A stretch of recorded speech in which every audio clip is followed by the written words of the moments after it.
વિદ્યાર્થી મિત્રો, આજે આપણે ધોરણ 7 એનો આપણો સબ્જેક્ટ છે સાયન્સ, અને જેમાં આપણે મનુષ્યના હૃદય વિશે વાત કરતા હતા. મનુષ્યનું હૃદય આપણે ઘરે મોટર છે ને, પાણી ખેંચવાની મોટર હોય એવું જ આપણા શરીરમાં કામ કરે છે. એના વિશે આપણે ઘણું બધું ભણ્યા, પણ આજે સીધી જ આપણે મનુષ્યના હૃદયની અંતસ્થ રચના એના મોડેલ દ્વારા જોવાના છે. તો મારી પાસે હૃદયનું એક મોડેલ છે, જોઈ લો બધા. આ મનુષ્યનું હૃદય છે, દેખાય છે તમને? મનુષ્યનું આ નલિકાઓ છે બધી, જે રુધિર અંદર જાય બહાર નીકળે બધી, બરાબર. આ હૃદયને ઊભો છેદ આપણને આકૃતિમાં જુઓ તમે, મોડેલ દ્વારા દર્શાવવામાં આવ્યો છે. આ બે છે ને, આ વાલ્વ છે. આ ઉપરના બે છે એ કર્ણકો, નીચેના બે ક્ષેપકો છે, બરાબર. તો મનુષ્યનું તમે જુઓ, હૃદયની અંતસ્થ રચનાની આપણે વાત કરીએ તો મનુષ્યનું હૃદય લગભગ તમે જુઓ કે મુઠ્ઠી જેવડું હોય. દરેક મનુષ્યની મુઠ્ઠી જેવડું એનું હૃદય હોય. આપણા જે આ બે ફેફસા છે ને, બે ફેફસા, આ ફેફસાની વચ્ચે શરીર ડાબી તરફ રહેલું હોય છે અહીંયા, જેના લીધે આપણું ડાબું ફેફસું છે ને એ જરાક નાનું હોય જમણા ફેફસા કરતા.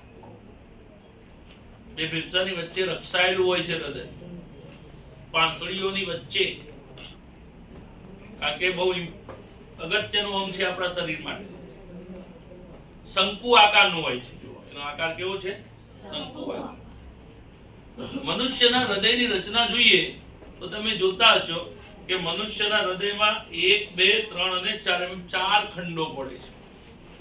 કેટલા ખંડો પડે છે? 4. એટલે મનુષ્યનું હૃદય ચતુષ્ખંડી છે. કેવો ખંડી કહેવાય ને? ચતુષ્ખંડી. ઉપરના જે બે છે ને એને કર્ણકો કહેવાય.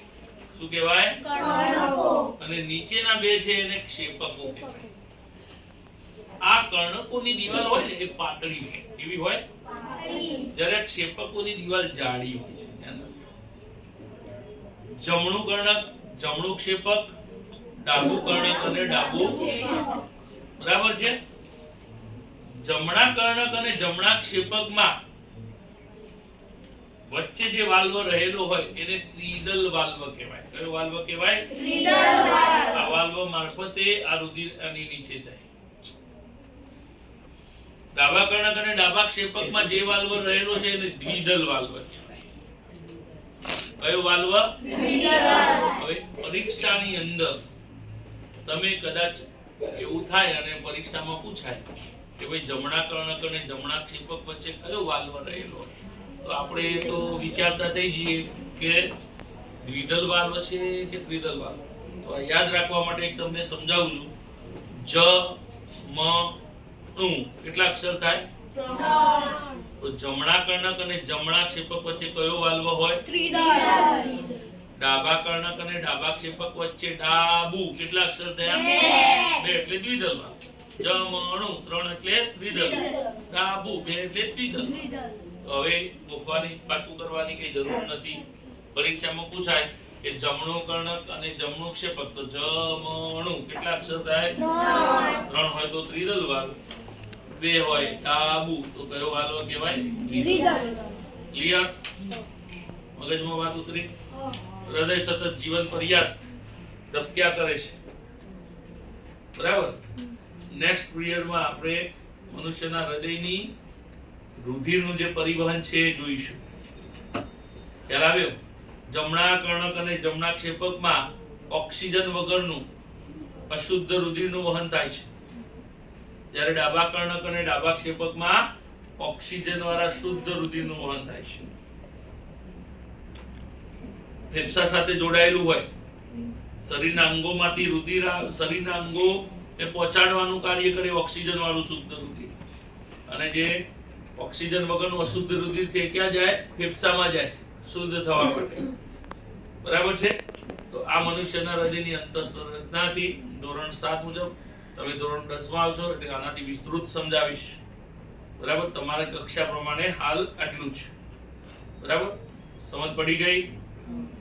જમણો કર્ણક અને જમણા ક્ષેપક વચ્ચે કયો હાલવો હોય? ડાબા કર્ણક અને ડાબા ક્ષેપક વચ્ચે મનુષ્યનો હૃદયનો આકાર કેવો? કેવડું હોય મનુષ્યનું હૃદય? લગભગ પોતાની મુઠ્ઠી જેવડું. પડી તો યાદ રાખજો. આ રીતે આપણે મનુષ્યના હૃદયની રચના પૂરી કરીએ.